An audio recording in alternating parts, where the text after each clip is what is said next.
Assalamualaikum warahmatullahi wabarakatuh.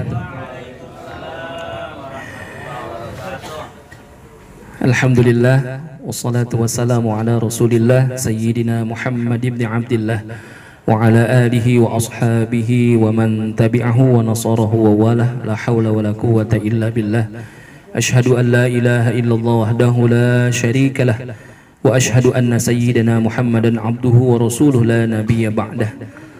Allahumma salli wa sallim wa barik ala sayyidina Muhammad wa ala alihi wa sahbihi ajma'in. Rabbi yassir wa la tu'assir, Rabbi tammim bil khair, Rabbi syrah li sadri wa yassir li amri wahlul 'uqdatam min lisani yafqahu qawli. Qalu subhanaka la ilma lana illa ma 'allamtana innaka antal alimul hakim. Qala Allah ta'ala fi kitabihil karim wa huwa asdaqul qailin, a'udzu billahi minasyaitonir rajim, kullu man 'alaiha fan wa yabqa wajhu rabbika dzul jalali wal ikram. Wa qala ta'ala wa qada rabbuka alla ta'budu illa iyyah wa bil walidaini ihsana. Wa qala an-nabi sallallahu alaihi wasallam udhkuru mahasina mautakum, atau kama qala an-nabi sallallahu alaihi wasallam. Shadaqallahul azim wa sadaqa rasuluhun nabiyul habibul karim, wa nahnu ala dhalika minasyahidin wa syakirin walhamdulillahi rabbil alamin. Hadratul muhtaramin, para alim ulama, para tokoh masyarakat, wabil khusus yang sama-sama kita hormati, kita muliakan keluarga besar almarhum orang tua kita Bapak Haji Ibnu Majeh bin Haji Amja, keluarga besar almarhumah Ibu Aminah binti Haji Ibnu Majeh, wabil khusus yang sama-sama kita hormati orang tua kita Bapak Haji Ibnu Hajar dan juga Bapak Haji Ibnu Mukti, yang kami hormati guru saya Al-Ustaz Nasruddin Hamzah, dan juga yang sama-sama kita hormati Ustaz Ustur Badi, Ustaz Salahuddin Fauzi, Ustaz Hamdan Ilyas, Bapak Haji Matroji, dan juga yang kami hormati para jamaah Masjid Jami Persatuan, para jamaah Musholla Al-Muhajirin, dan juga tidak lupa tuan guru kita Ustaz Hasan Asy'ari beserta para santri serta seluruh jamaah sekalian yang tidak kami sebutkan namanya satu persatu, namun tidak sedikit pun mengurangi ta'zim dan mahabbah kepada para jamaah sekalian. Alhamdulillah pada kesempatan malam hari ini kita masih diberikan banyak nikmat oleh Allah Subhanahu wa taala sehingga kita masih bisa hadir sama-sama untuk mendoakan saudara kita. Mudah-mudahan hadirnya kita senantiasa mendapatkan banyak keberkahan buat kita semuanya, amin ya rabbal alamin. Salawat teriring salam selalu tercurah limpahkan kepada baginda Nabi besar kita Muhammad sallallahu alaihi wasallam, kepada para keluarga dan sahabatnya. Mudah-mudahan kita senantiasa istiqomah menjalankan syariatnya sehingga kelak nanti di yaumil qiyamah mendapatkan syafaatnya, amin ya rabbal alamin. Singkat saja hadirin jamaah sekalian, alhamdulillah tadi kita sudah menghatamkan Al-Quran, yang dalam riwayat kalau kita menghatamkan Al-Quran maka ada sekitar 60.000 malaikat ikut mengaminkan doa kita. Mudah-mudahan doa-doa kita, khususnya doa kita untuk almarhumah Ibu Aminah binti Haji Ibnu Majeh, Ibnu Haji Ibnu Majeh bin Ahmad bin Ibnu Majeh bin Haji Amja, Haji Amja bin Ahmad, Ahmad bin Abdul Hamid, Abdul Hamid bin Mansur, Mansur bin Basur, Basur bin Taif. Jadi almarhumah itu kalau hitungan sama saya jatuhnya adalah misanan, sepupu ya. Orang tua saya Haji Ahmad Sayuti bin Haji Muhajir, Haji Muhajir bin Ahmad. Nah ketemu nih di Ahmad. Jadi bukan siapa-siapa, emang luar biasa ya. Saya bersaksi ya, kalau tadi Ustadz Ustur Badi sudah cerita sedikit tentang manakibnya almarhumah ya. Karena memang kita ada kesunahan kalau ada orang yang meninggal dunia, merujuk kepada hadis Nabi kita Muhammad sallallahu alaihi wasallam, "Udzkuru mahasina mautakum," ya, sebutkan, ya, sebut-sebut, ingat-ingat kebaikan-kebaikan orang yang sudah meninggal dunia. Memang itu bagian daripada kesunahan, ya. Kadang-kadang kita ada yang lupa. Kalau ketika ada orang yang meninggal dunia, kita bikinin 3 harinya, 7 harinya, 14 harinya, 40 harinya, bahkan sampai kepada haulnya. Memang ada kesunahan kita ceritain manakibnya atau biografinya, bagaimana kehidupan beliau, ya. Kita yakin, dan semuanya kita yang hadir pada kesempatan malam hari ini yakin, ya, ketika almarhumah tadi diceritakan sedikit oleh Ustadz Usturbadi, bagaimana kebaikan-kebaikan beliau, dan saya pun bersaksi, ya, karena keseharian beliau, selain beliau itu mengajar, ya, beliau juga hadir rajin, ya, untuk sholat berjamaah di masjid, hadir ke majelis-majelis ilmu, ya. Bahkan beliau itu adalah pelopor juga di lingkungan sini, ya. Jadi kalau Ahad pagi, ya, ketika beliau itu hadir di majelis Darus Said, ya, beliau luar biasa banyak ngajak jamaah-jamaah sini untuk hadir ke Yayasan Darus Said untuk sama-sama menuntut ilmu. Dan ini menjadi keyakinan kami bahwasanya almarhumah, ya, kalau Nabi katakan kalau ada orang yang meninggal dunia, kita mesti bertasyhid. Ternyata tasyhidnya kita bukan hanya lempengan ada jenazahnya doang, gitu, ya. Bahkan kata Nabi, kalau ada orang meninggal dunia, bahkan sudah 40 tahun yang lalu dia meninggal, lalu kita sebutkan kebaikannya, lalu kita saksikan, ya, idza atnaitum ilaihi khairan. Jadi kalau ada orang yang meninggal dunia, lalu kita sebut akan kebaikannya, wajabat lahul jannah, maka diwajibkan atas orang yang meninggal dunia itu dimasukkan surganya Allah Subhanahu wa taala. Oleh karena itu pada kesempatan malam hari ini, mari sama-sama kita saksikan lagi bahwasanya almarhumah Ibu Aminah binti Haji Ibnu Majeh bin Ahlil Khair. Kita saksikan lagi bahwasanya almarhumah Ibu Aminah binti Haji Ibnu Majeh min Ahlil Khair. Kita saksikan lagi bahwasanya almarhumah Aminah binti Haji Ibnu Majeh bin Ahlil Khair, wajabat lahal jannah. Dan ada juga cita-cita beliau luar biasa nih. Kayak saya kemarin buka arsip Yayasan Darus Said. Ya, kebetulan di Yayasan Darus Said itu ada sekarang insya Allah akan dibuka KBIH, ya. Jadi ternyata almarhumah itu sudah niat untuk melaksanakan ibadah haji atau umroh. Ya, saya buka itu arsipnya, ternyata ada satu rekening, ya, di Bank Syariah Indonesia tercatat atas nama beliau.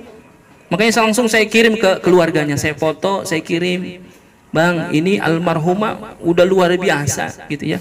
Ada niatan luar biasa untuk melaksanakan ibadah haji atau umroh yang dipercayakan kepada kami di Yayasan Darus Said. Saya lihat, ya Allah, ternyata begitu luar biasanya perjalanan beliau mengajar, bagaimana bersosialisasi di masyarakat, dan bagaimana ketika menuntut ilmu dan lain sebagainya. Saya yakin kebaikan-kebaikan beliau ini senantiasa dibalas oleh Allah Subhanahu wa taala, dan mudah-mudahan dosa-dosa beliau diampuni oleh Allah Subhanahu wa taala. Dan kita yakin bahwasanya beliau itu meninggal dunia meninggalkan anak-anak yang soleh dan solehah.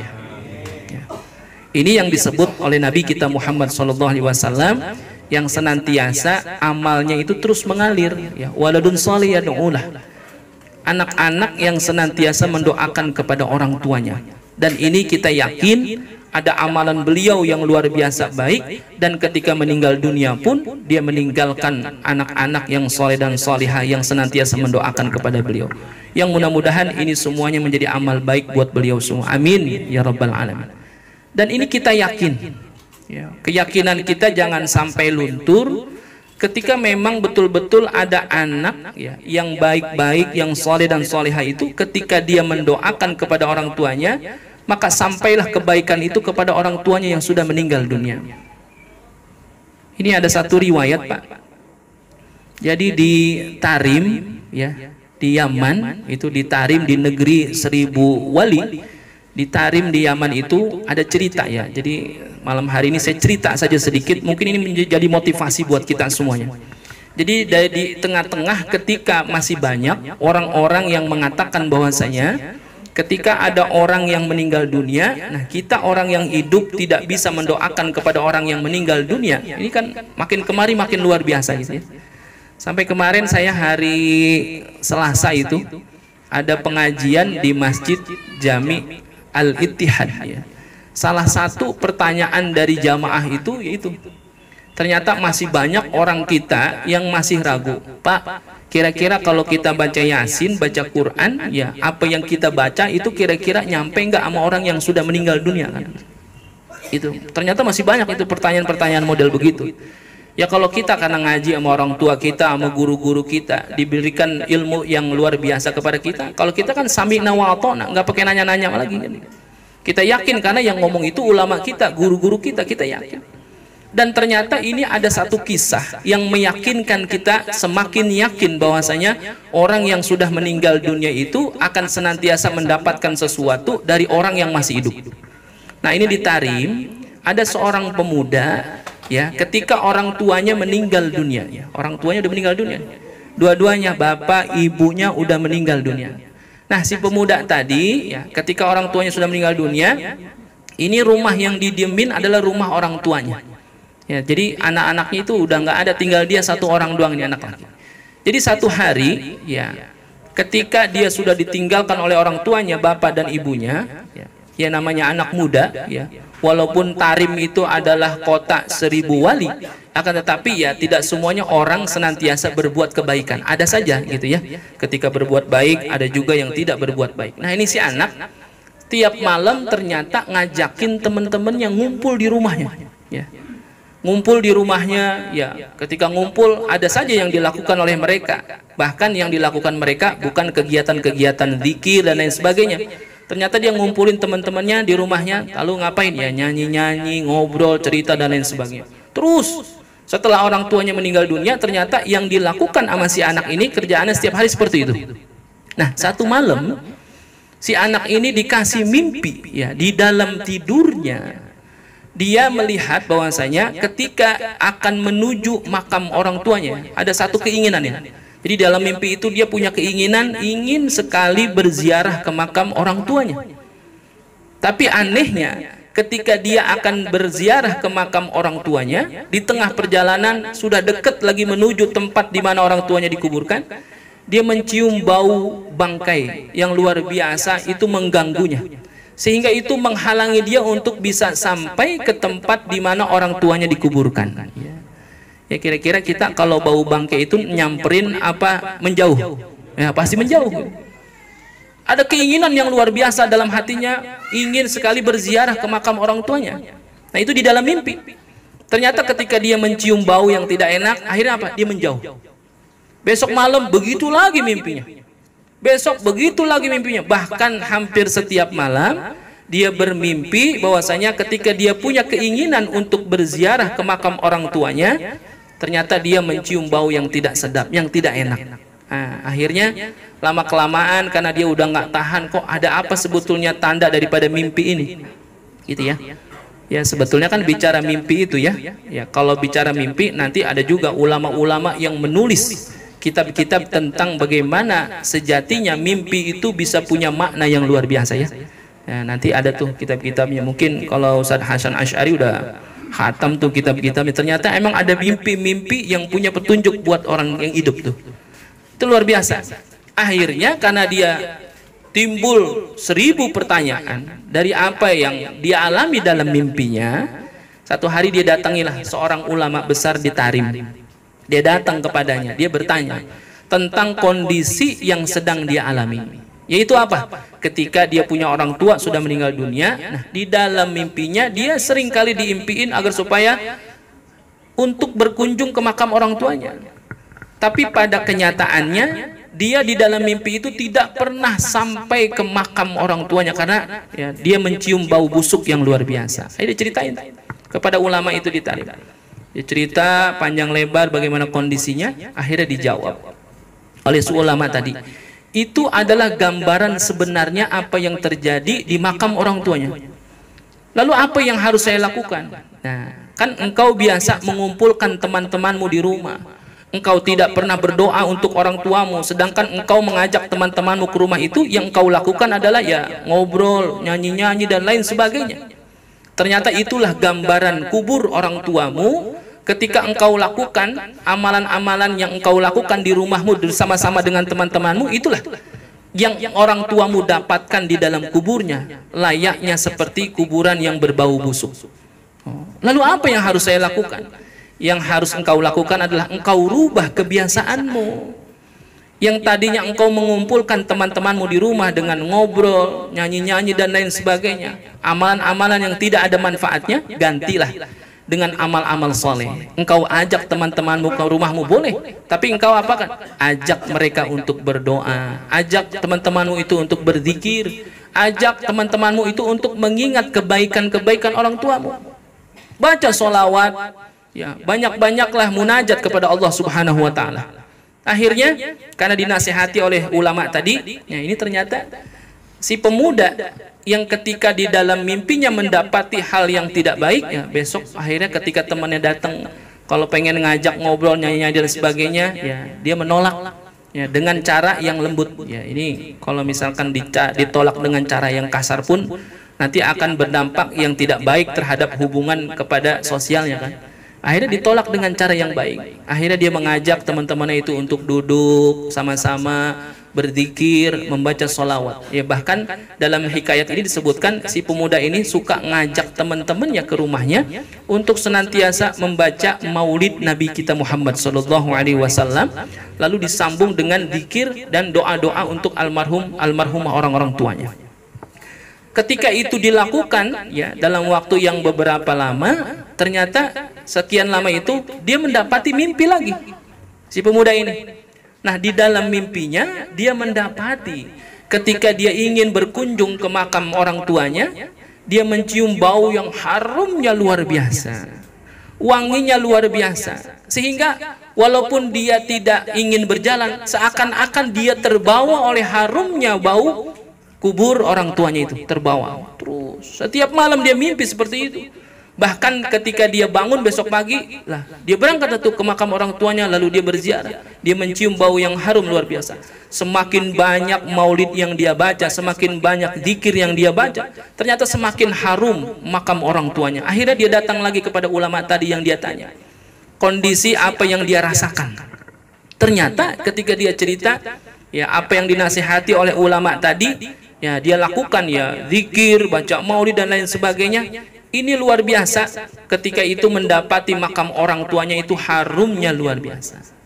Nah, ini menjadi bukti, gitu ya, kalau misalkan ada orang-orang yang ketika bertanya tentang perihal mendoakan orang yang sudah meninggal dunia, mereka selalu bertanya, mana dalilnya, mana dalilnya, mana dalilnya. Ternyata banyak sekali yang kita alami kejadian-kejadian yang seperti ini.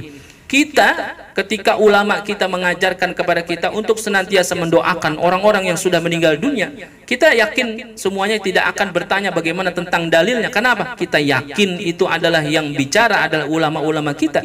Maka yakinlah bahwasanya kita kesempatan malam hari ini kita mendoakan orang-orang tua kita, mudah-mudahan apa yang kita baca ini sampai kepada orang-orang tua kita, dijadikan kuburnya raudhah min riyadil jannah, dan senantiasa mendapatkan kenikmatan surga tuh.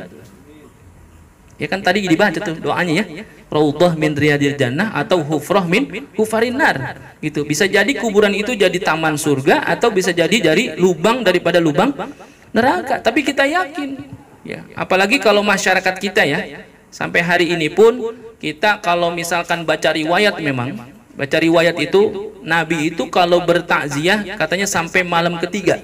Jadi kalau takziahnya sampai malam ketujuh bid'ah, gitu ya. Kan nggak begitu padahal. Imam Tawus mengatakan innal mauta yuftinuna fi kuburihim sab'an. Jadi kita kalau misalkan ada orang meninggal dunia, kita doain terus sampai 7 hari. Ini kan banyak pertanyaan, kenapa sih sampai 7 hari, gitu ya? Kan Nabi cuma tibang sampai 3 hari, kenapa kita sampai 7 hari? Nah, kita ini ternyata ada dasarnya juga, Pak. Jadi kita juga emang mestinya kalau ada urusan apa-apa dikuatin juga memang. Kadang-kadang kita kalau ditanyakan, ini ngapa sih? Iya, kalau ditanya misalnya Pak RW Miftah, ini kalau kita takziah sampai 7 hari emang apa sih? Ya kata beliau, emang dari sononya gue nggak ngambil untung dikit juga, kan begitu. Tapi bisa kita jawab dengan perkataan Imam Tawus ternyata, innal mauta yuftinuna fi kuburihim sab'an. Jadi sesungguhnya orang yang sudah meninggal dunia itu yuftinun, ya difitnah. Difitnah di sini maksud ditanya. Jadi orang yang meninggal dunia di dalam kuburnya itu akan ditanya 7 hari berturut-turut. Ya, 7 hari itu. Makanya selama 7 hari berturut-turut kita ngapain nih? Ahli keluarganya yang ditinggalin. Ya, zikir, ya, tahlil, setiap malam kita baca Yasin, pahalanya kita sampaikan kepada orang-orang tua kita yang sudah meninggal dunia. Dalam rangka apa? Bukan menghindari pertanyaan malaikat di dalam kubur. Nggak ada yang bisa menghindari itu. Tapi apa? Meringankan pertanyaan malaikat di dalam kubur. Karena orang-orang yang ada di dalam kubur ya udah nggak bisa beramal lagi. Nah kita orang yang masih hidup, hadiahkanlah doa, bacaan Quran kita kepada orang yang sudah meninggal dunia. Yuftinuna fi kuburihim sab'an. Ketika mereka sedang ditanya di dalam kubur, lalu ketika kita berdoa kepadanya, mudah-mudahan Allah ringankan pertanyaan di dalam kuburnya. Udah jelas begitu. Jadi nggak perlu lagi kita ragu, kenapa sampai 7 hari kita bikin yang model begini. Bahkan mereka mengatakan ini sampai 7 hari katanya kita makan-makan di rumah orang meninggal dunia. Konteksnya beda ya. Kita kalau ditanya makan-makan sama makan beda nggak? Beda. Kalau makan-makan ada istilah kesannya itu apa? Hura-hura. Tapi kalau makan karena apa? Karena si ahli keluarganya itu ngapain? Sodakoh. Dan sodakohnya untuk ahli mayit. Ya. Sodakoh yang pahalanya untuk orang yang sudah meninggal dunia. Lagi-lagi minta kepada Allah Subhanahu wa Ta'ala agar di kuburnya senantiasa diringankan pertanyaan di dalam kuburnya. Nah jelaslah. Makanya dalam kesempatan malam hari ini saya mengajak kepada kita semuanya, ayo sama-sama kita kuatkan lagi akidah kita, akidah Ahlus Sunnah wal Jamaah. Kita ngaji lagi sama guru-guru kita, kita kuatin amalan-amalan yang sudah kita lakukan. Bagaimana seharusnya amalan-amalan yang kita lakukan itu memang berdasar, ada dasarnya, dan guru-guru kita udah ngajarin itu. Emang kita kalau masih lupa, ya ayo kita ingetin lagi, kita datang lagi ke guru-guru kita, kita ngaji lagi. Agar supaya ketika kita ditanya jangan sampai kayak ada tadi jawabannya emang dari sononya, kita nggak ngambil untung dikit juga.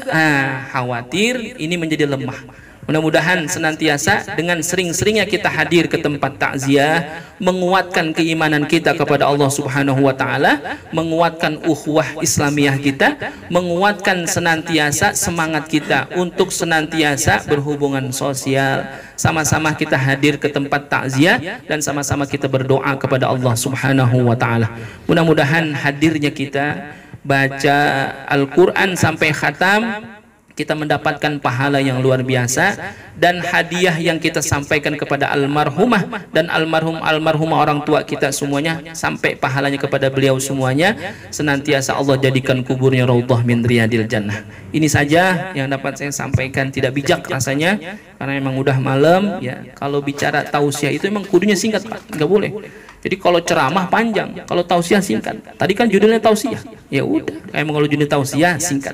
Jadi kalau kata Ustadz Nasruddin tadi 10 menit aja, ya alhamdulillah. Karena itu udah ada piring, saya yakin kalau ada piring berarti ada apa tuh? Ada makan. Khawatir kalau kelamaan, kalau kata Habib Ahmad, kelamaan itu nasi keburu jadi rengginang katanya gitu. Ya karena kelamaan nanti nggak bijak juga. Mudah-mudahan ada manfaatnya. Wallahul muwafiq ila aqwamit thoriq. Assalamualaikum warahmatullahi wabarakatuh.